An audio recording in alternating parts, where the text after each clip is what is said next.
Welcome to the Impact Room, brought to you by Douglas Jackson, who help you hire more impactful, diverse leaders who stay for longer and are more successful. The Impact Room is a business, CX, and leadership podcast where exceptional, diverse, and impactful leadership and wisdom is shared. We dive deep into pressing topics that impact your customer-led business, featuring interviews with CEOs, COOs, Chief Customer, Chief People Officers, directors, influential leaders, and subject matter experts who share their lived experiences, top tips, thoughts, advice, and industry trends to help elevate existing and future talent. So let's dive into our next episode, and please don't forget to like, subscribe, or share if you enjoy this content. Thank you. Good. Yep, so hello, I'm Michelle Ansell, Managing Partner from Douglas Jackson, and today I am delighted to be joined by Peter Massey. For those of you who don't know Peter, he's a serial entrepreneur and experienced business consultant. Peter started his first business, Aspen, over 35 years ago, but many of you will, like myself, will probably know him more from founding Budd back in 2001 and his strapline, "How do we stop doing dumb things to our customers and our people?" Peter's also a non-exec director and chair of the Chief Customer Officer Forum and was famous for his storyboarding, which I spoke to you about it, didn't I? I thought they were something of an art form, Peter, and also one of the first to develop the Young Conference or bring the Young Conference here to the UK. Over the past 30 years, Peter has built thought-leading communities across industries, causes and geographies, all to help us be more successful. And I know firsthand just how many today's leaders have been helped, developed and impacted by Peter. His speaking conferences and workshops over the years have been fantastic, and I'm delighted to bring his insight and wisdom to the Impact Room today. So Peter, hello, how are you? Hi, good morning. Thanks for that introduction. It's a bit better than the one my landlady accused me of the other day. Her phone system's been down for about a month, and of course they can't take Christmas bookings. And she Oh found gosh. out somehow by hook or by crook that I had something to do with starting the call center industry over Oh, here, which okay. I flatly denied at that point. So we've got you to blame. Or Herald. Yeah. Excellent. So we've said, you've had a pretty successful entrepreneurial career and you've seen and helped so many leaders, businesses and other entrepreneurs. So what do you think it takes to start and sustain a business? Right. Yeah, big question. It's an interesting one actually because the start and the sustain are somewhat the same, somewhat different. So I think the first thing is that because I've started 4 or 5 businesses, you realize it doesn't take anything to start a business. Um, but it does take courage, most of all. I often tell the story of standing in at the edge of a cliff in the fog. And I know because I've jumped over that cliff that the cliff is about a foot deep. But as far as you're concerned, with the first time you start a business, you're going to die if you jump over that cliff. It's scary. Mm. So actually, that's where mentors have helped me, and I've helped other people is holding hands and jumping over the cliff and realizing it's only a foot deep and it's not as scary as it looks. And when you land on the beach, a foot below you, actually the clouds part, the sun comes out, and you go swimming with the dog, and it's so much better than having a job. But don't tell everybody, or they'll all want to start a business. Yeah, but I think that courage is probably the first bit. Um, the other side of it, in terms of sustaining a business, I think it's really important to understand that people who start businesses are not necessarily those who grow them or make them profitable. Mhm. So you actually need to be a little bit schizophrenic in terms of the mode that you're in as you go through those phases. And it can take years of coaching to get an entrepreneur to be somebody who can sustain a larger business. I'm definitely at the startup end, and I'm really good at running small businesses. I'm great at doing non-exec on big businesses. But if you ask me to be patient enough to actually run a large business, then I think that's a different thing again. It's very interesting hearing the Cabinet Office saying only yesterday that they want the whole civil service to be more entrepreneurial. Right. That is just a naive statement. Yeah. It's not how it works. You've got to work out which mode you're in and what are the skills you require to be in those three different modes. Now, many people can do all three, but Mm. you've got to be conscious of it. Mm. And if you've not done some of those stages before, you've got to take some coaching and get somewhere with, what it takes to do it. I think the common factor between Start and Sustain is probably two things: purpose and team. You've got to be really clear what it is that you're doing to change the world. It's got to be something fundamentally useful if you're going to get a good business off the ground. Again, all this debate over the politics of capital gains tax and this, that, and the other, I found hilarious because, entrepreneurs don't really think about the money or the exit or the capital gain you're going to pay on an exit. Entrepreneurs think about which way they're going to change a market or change something fundamental or make a difference.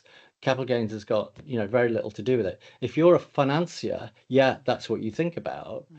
but that's not what drives a business. That's not the way that you get business off the ground or grow a business in that sort of way. So purpose is really important. And secondly is team, not doing it on your own. There's a myth that it's probably a PR myth about, the people who lead businesses or, who are responsible for creating a business. But when you look at the stories behind them, so for example, we look, at somebody like First Direct, when that got going, you look at the history of it, and actually there are several CEOs that were involved in that process, and many key people without whom it wouldn't have happened.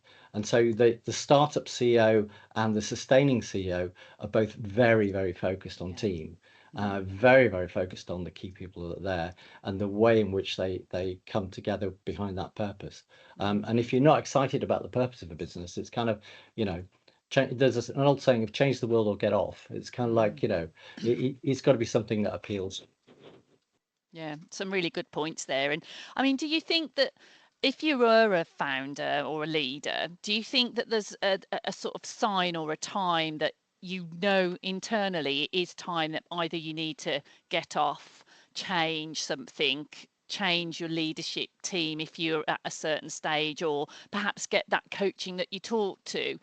Because I Yeah, think that's very difficult to know, isn't it, sometimes, or to accept. Perhaps we do know internally, but we can't accept it and we sort of struggle through. I think there's probably two signs. One, your people tell you. Whether Right. you can hear them or not is another matter.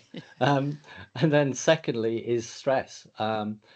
What you see is that the mode in which you start a business, the speed at which you run, the number of experiments you're making all of the time to fine tune where you're going. That is great in those early stages, but that can become stress if your modus operandi or Mm. your reason for success is actually, running very fast, very hard. Whereas in the next stages, you've got to learn to run slower and be more holding the vision, holding the teams, holding the particularly the recruitment profile of people coming in. Because if you recruit the wrong people in, Mm. then you've got a lot of unwinding to do. So personally, I'm a great believer in the preparation for growth, which is so Mm. important. I remember in one of our businesses, but we were about 8 people in the startup phase, and we grew to 32 people overnight. And we could only do that because we pumped a huge amount of time into induction and recruitment and training ourselves how to do that well, so that when we went to, the sort of go mode, we could expand very quickly and get it right.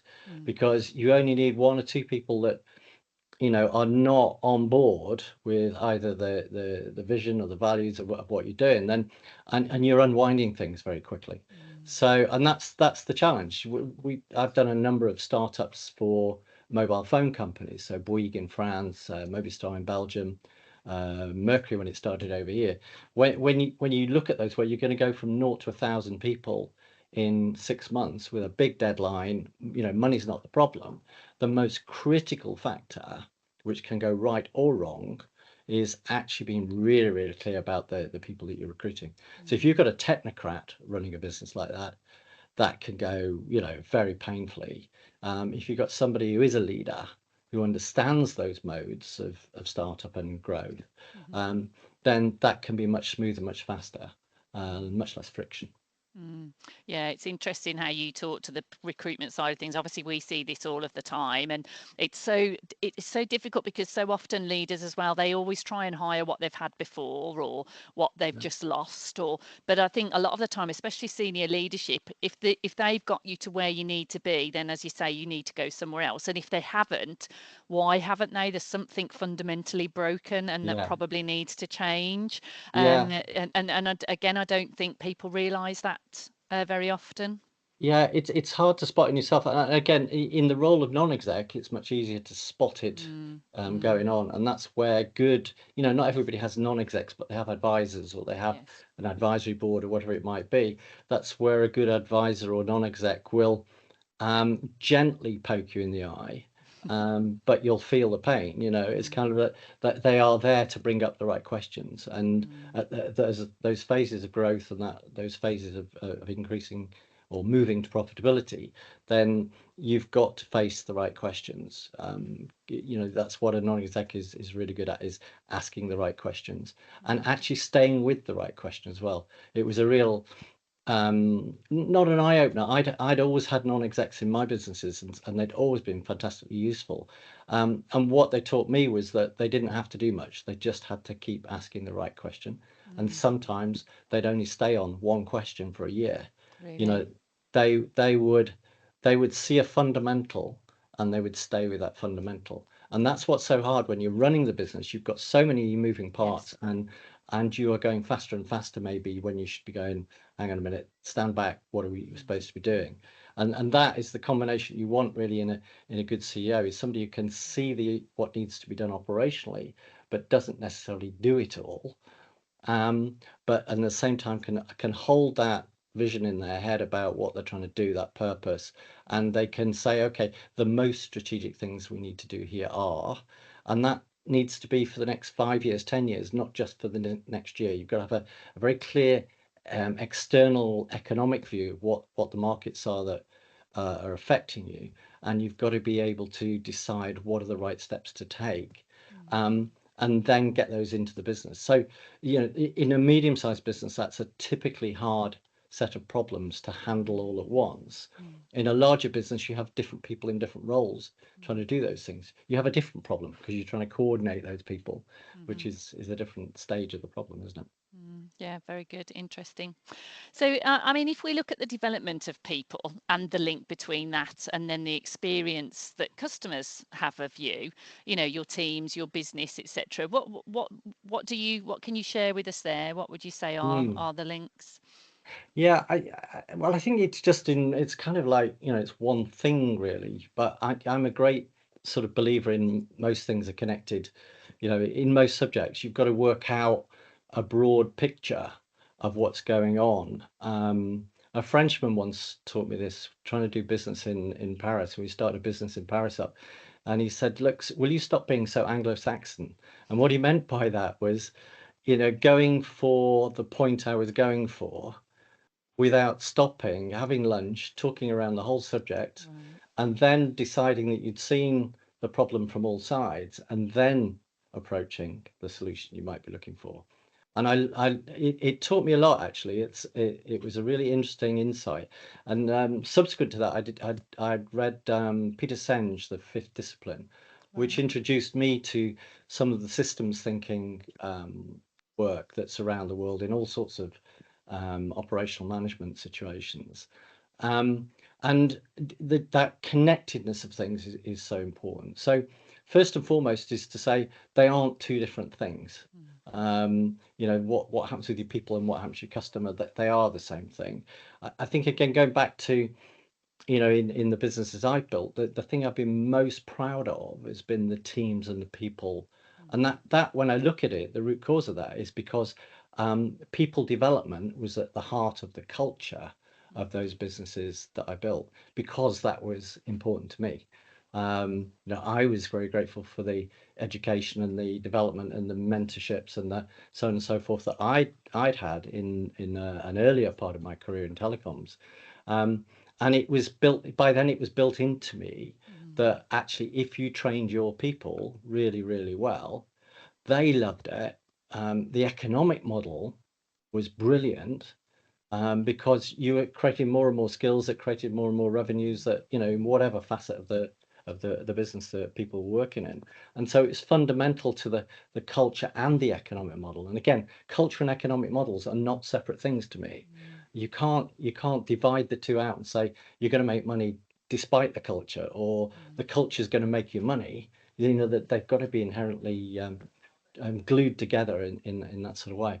So then when you put that together with what we were talking about before about purpose and teams, if you've got purpose, culture, the economic model right, the customer has to be in the middle of all of that. For me anyway. An economic model where you do things despite the customer is kind of a weird, it's not that there aren't any models like that work, but it's not where my head's at. So it's not going to be what I do in that sort of way. So that link is, to me, is inherent. And when I look, all the call centers have been around over the years, and you look at the way they're run, you can see straight away whether somebody is putting a sticking plaster on called customer experience, or they're putting a sticking plaster on called training hour, or whatever it might be. And it's very, very different, as you know, from leadership which actually gets it. And it's also very different when the call center director or the people responsible for customer experience get it, but the board don't. You have to have the board and those functions that face the customer have to be in sync. And if you don't, you get your feet, scraped out from under you, don't you? You see this in waves all the time. Yeah. I was talking earlier about BT and the phones being down. I must have the board presentations from about 5 generations of BT directors going in and going like, this is what we need to do, and it's the same every time. Yeah. And it just comes round and round and round. And I think that's where we've got some challenges with our economic models. Over the last 35 years, I've seen the model move from being quite sort of participative, strongly based on the skills of the people involved. And that came from perhaps apprenticeships in engineering, or perhaps it came from, industrial history. But unless you've got that kind of deep-seated belief that your people are your economic model, then you've got some sort of problem with any business that's facing people. And of course, there are challenges to that now with the kind of AI tools that are coming along. Maybe we don't need any people, or maybe we just need half a dozen people, and we can scale a business without all of the other things that were required. But that doesn't mean to say, you can ignore it. You've really got to understand the people that you're working with. There are always some people, even if they're just the ones that give you the money. Yeah, it's very interesting. And when you look at the circles, I mean, in your experience, and where do you think we are at the moment? Because there's obviously a lot of press around where customer satisfaction is, if we look at that, and that has not been faring well in recent times. I mean, there's lots of reasons for that that we know, but I mean, where do you think that we are on that cycle? And do you think we're on an upward trajectory now? Do you think we've hit the low there again, or? I think it's kind of both. So the way I've always explained this is it's a bit like an iceberg. You can see the tip of the iceberg, and the tip of the iceberg might look the same in lots of different countries, or it might look the same or different in different parts of the cycle. But it's more important to look at the bulk of the iceberg underneath and see what's going on. I think where what I see a lot of is dissatisfaction, both from employees, from people in the field, as well as in the contact centers or wherever. There's a great deal of frustration, shall we say, of not being allowed to do the job properly. And you see a lot of frustration in the boardrooms that they're not allowed to do the job properly. There's a myth that the CEO has a magic wand, and when he gets the job of CEO, he can go tap, tap, tap, and everything goes away. And it's not like that. The pressure of shareholders and stakeholders is, to me, where the problem lies. So there is a fundamental problem about expectations of making more and more profit at the expense of people and customers. And I sadly see that trend increasing.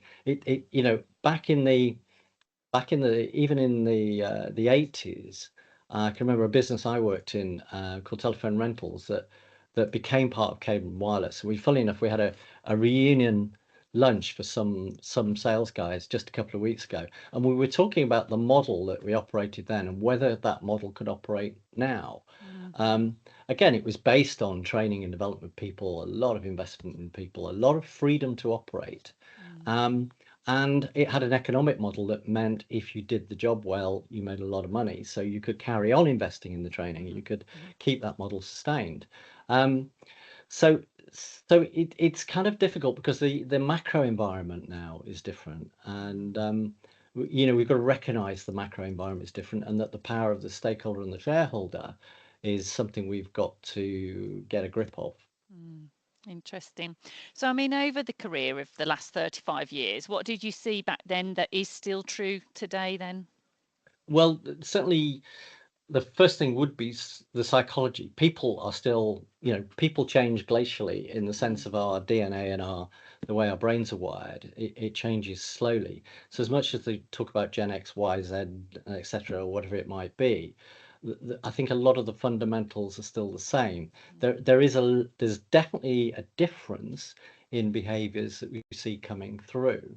But again, you've always got to treat individuals as individuals. You can't say with a sweeping generalization that all 20-year-olds are snowflakes. That's just not true. There are some trends, but it's not to say that it's the same for everybody. But the psychology, the basic human psychology of an interaction, which at the end of the day is what most customer experience is about, what most recruitment's about, and so on and so forth. It might even be machine to machine communication, but somebody programmed those devices. The psychology behind it is so important. And certainly going back about 15 years ago, I started to get very interested in it. And of course, these things are all in waves. Going back to when the call center industry started, there was a great guy called Kevin Hook, who was behind the Decisions Group. There was Simon Ron-Caroni, Liederman and Ron-Caroni, there was Decisions Group, and there was Aspen, and there was Merchants. And if you look at the people who started those businesses, they're all very interested in psychology back then. Kevin was the first because he was a psychologist. But that psychology hasn't, the need to understand psychology hasn't gone away in every aspect of what we do, particularly in this customer experience industry.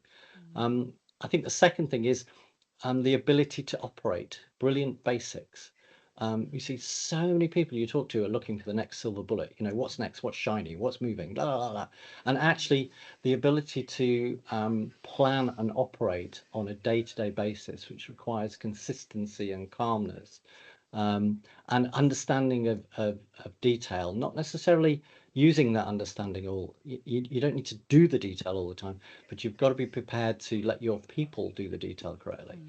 I just see so many businesses which are under-resourced for the work that they're trying to do. And they're only under-resourced not necessarily because they're tight with the money or whatever. They're under-resourced because they haven't done the planning properly and they haven't worked out what's going on. They take on new contracts, they don't have the resource to do it. And then if you go back then to why is customer satisfaction going downhill, to me, a lot of that is to do with the way in which the brilliant basics of a business are done or not done.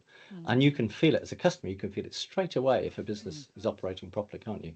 So leadership has to have a focus for brilliant basics. It doesn't necessarily have to be, I don't have to be brilliant at operating, but I have to make sure people who are brilliant at operating are operating.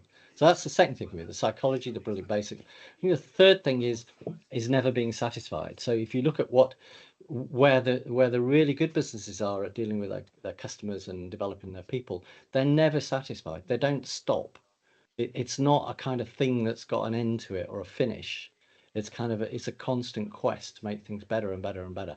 And that kind of never satisfied aspect is part of being entrepreneurial, if you like. The degree to which you experiment and the degree to which you innovate is really, really important.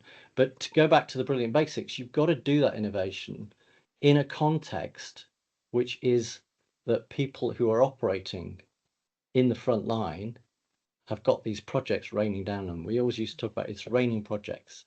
And so you've got to be very conscious about the landing route for all these changes that you're bringing in. It's like air traffic control. One change at a time. Let people, take the change, settle the change down. Right, next plane, here we come. So parts of your business can be fast flying, zooming around doing loop the loop or whatever, but not all of them. You've got to think about how that lands in the operational mode. And you need a model for doing that. I love, there's a book called Competing for the Future by a guy called Gary Hamel that taught me at business school, and it's a fantastic model for understanding how you innovate within a structured environment. I must send a copy to the Cabinet Office. I'm sure that they'll be reading it. Yeah. I don't know. We'll see. So yeah, I think those are probably the top three things I'd think about: the psychology, the brilliant basics, and that never-ending sort of never satisfied kind of feeling. Excellent. So, I mean, what do you think are the must-have critical skills of today's leaders? They've got that as a foundation. What Yeah. skills do they then need, or should they be building in their teams for the next 35 years? Yeah. It's an interesting one, isn't it? Because I'd sort of say see above. I don't think the psychology, the brilliant basics, and the never satisfied are going to go away. They're Yeah. still going to be useful. I think the real challenge, going back to something we mentioned earlier on, is the kind of socio-political, climate change, eco kind of all of these environmental factors around in which businesses sit are changing, and they have changed, over the last decade quite noticeably. They've always changed. Those kind of changes can feel a bit glacial at times, but we're seeing a lot more acceleration of that kind of stuff, and some jumps, some jolts, whether it's a COVID jolt or it's something else. I think we're just going to see a lot of socio-political and the whole ecosystem changed quite a lot. And I'm not sure how you deal with that, other than that. I think businesses have got to realize they play a significant part in that. It's interesting now to see that some businesses have got, values and valuations and turnover that is bigger than many countries. You start looking at the political power and the lobbying power of some of the larger companies, and the ability now to affect political decisions, and directly in elections and so on and so forth. And I just think that this next 35 years, it's going to be very important to have an awareness of how to operate in those environments. It's a bit like, if you're Nick Reed running the post office with 146 stakeholders, sorry, how are you ever going to get it right for all the different components? I feel sorry for him, kind of really impossible job. I think more CEOs in commercial businesses are going to face the kind of complexity not directly in the same way, but in a parallel way. They're going to have a lot more stakeholders to manage, a lot more factors to manage in making the decisions about where to invest and how to do things. And I hope in the middle of that, we've built enough leadership skills that we can maintain that kind of reputation for having leaders who are strong but values based. And I'm neither optimistic nor pessimistic about that. It will be what it will be. But it's a little bit like, I can remember 15 years ago, a guy who was a politician was telling me about the caliber of politicians coming through into Parliament, and he said, we are, pardon my French, because the quality of people coming through is just not up to the job, and we can see the effect of that now. I think we've got the same issue with CEOs and leadership coming through. How are we getting that right? Are we pumping enough development time into our people as they come through, so that by the time they reach those senior roles, they've got that systematic view, they've got a good understanding of what's going on?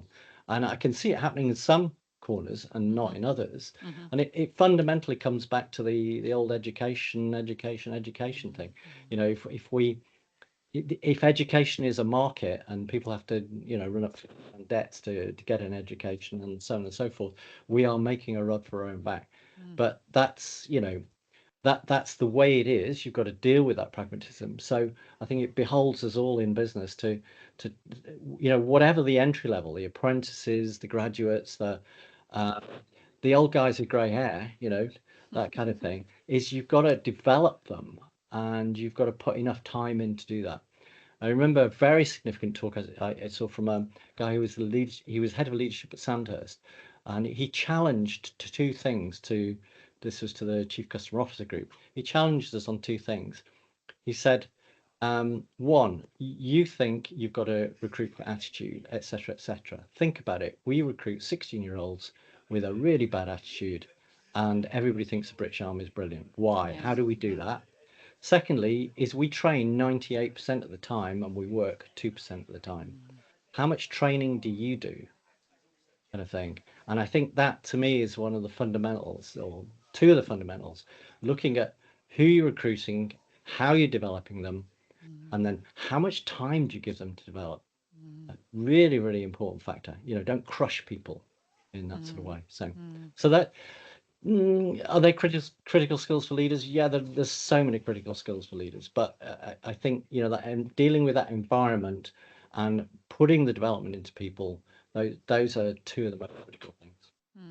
Yeah, I mean, I think I agree with you. I mean, and when you were talking about, the resilience to sort of step off the cliff earlier and all that courage, and then you talked as well about that learning and development, the training, that 1 hour that people get. And you hear that all the time, don't you? Like, oh, well, we've had an hour off the phones or a day. And I Yeah. think to some of the change that I've tried to implement, and we've had within our teams and myself, and it takes years, it's a Mm. constant evolution, isn't it, of that Yeah. self-development, awareness, sort of, I suppose, really sort of working those muscles. But you don't hear of that very often when you talk. Well, I talk to lots of leaders. You don't hear them, when you ask what they do to develop themselves. Some of them, of course, will have an executive coach or whatever, but not many of them do read the books or are very sort of looking curious, let's just say. Yeah. I mean, Yeah. do you think, I mean, I don't know what the question I'm trying to make. I suppose if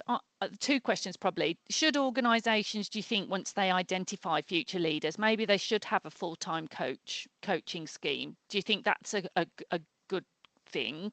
I think it's not a one recipe fits kind of thing because Mm, it depends on those people concerned. Some people use coaches very differently to others. mhm, Some people, I've seen a number of people go and become coaches, mm, and in that process build their own self-awareness, mm, and be in contact with coaches because they're being trained to be a coach, and then using that coaching with their people. So you know, it's not that sort of a blanket mode would work, but yeah, more you can't you can go wrong with too much coaching, mm, but it's highly unlikely you're going to hit that barrier. mm, It's one part of the recipe.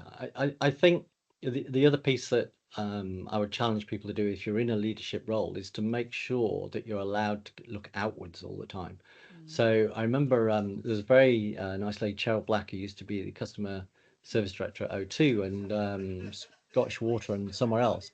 She's retired now, but she came along and did a talk for the Chief Customer Officer Forum about being a non-exec and how her CEO insisted that each of the board directors was a non-exec somewhere else. mhm, Keep your eyes looking outwards, keep mm, looking at different worlds, mm, keep that curiosity going. Because I think curiosity, if you look through all of the questions we've just been talking about, curiosity as a characteristic is probably one of the key things that education puts into people. mm, Whether it's reading more, whether it's playing with things. I think mm, as the technology changes, the technology is always changing, but keeping playing with the technology as an individual, as a leader, so that you're not afraid of the technology, I think is an important part of it. But curiosity in all aspects of development is really fundamental. When I'm looking at people, be this, friends at home or people at work or whatever it is, their curiosity level is mm, always interesting to me. mm, It's part of my, when I'm thinking and analyzing people, what level of curiosity, what have they got curiosity about? How do they express that curiosity? These are the sorts of things that make for interesting conversations. mm, And when you meet people who have, you have interesting conversations with, Mm, they're going to be the people you want to employ. Well, mm, they are to me anyway. It's kind of yeah. like you want people who are challenging and curious. Mm, it's such a good point, that is. I mean, do you have, if I was a leader or wanted to be a leader, because we're all going after a promotion, and like, for example, me, I was only comprehensively educated. I wasn't particularly academic. I didn't like school. If you'd have told me to read stuff or start getting it, it would have probably pushed me the other way. But when I Yeah, started work, I was very good at it, and then I was promoted. You turn up every day, you show up, you get promoted, and then you're stuck then, aren't you? You're in the headlights and you've got to learn quick, I think, from once you start with the team and stuff. So, I mean, for somebody that wants to be promoted, and wants, you're saying, okay, be curious. Is it just about asking questions? Like you say, is it starting to look for material? I mean, what sort of tips would you give to somebody? well, you could. There's the two aspects to that. So one is kind of be yourself. So first and foremost is it doesn't matter what your education was. You're still being educated. You're still educating Mm, yourself. mm, So it's the old Irish thing of what's the directions to Dublin? Oh, I wouldn't start from here.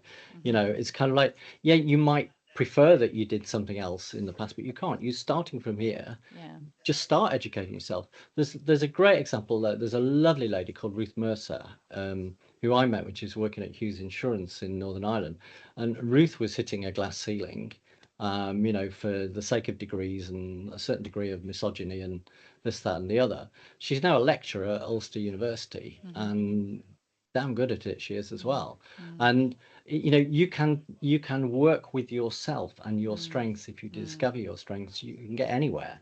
mm, It doesn't matter what the past education was in that sort of way. mm, So mm, I think that's probably the most important thing, is to think to your strengths and then, start dreaming. Go for it, mm, go for it, mm, go for it. mm, But put people around you who can help you do it. mm. Yeah, and even like, when you were talking about the NED, that person to hold you to account to that one question, even just having one person that it holds you accountable every quarter or every year or 6 months. Maybe not everyone needs a coach, but maybe an accountability, a friend or something that Yeah, you can, or a business friend or professional mentor. Well, maybe not a mentor even, but I think that could be quite important as well.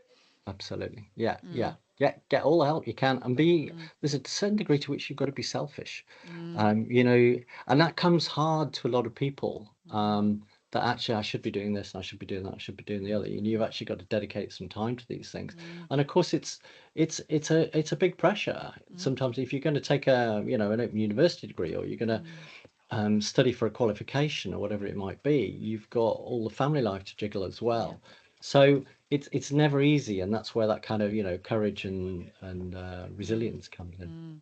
Yeah, and when because when people start to come into my world, if something's happening to them at work, all too often the point that you make about the outward view, they just have been so insular for so many years, and even just coming up for air to talk to me, they think it's going to magically happen and I can magically get them a role, and it just doesn't work that way, and as you say, but if you are more outwardly looking, if you are more exposed, if you continue with your network, being curious, asking questions and all those sort of things, it's a little bit easier.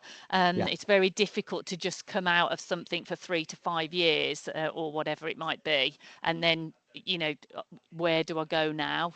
yeah. Finding the right people is not always immediate, is it?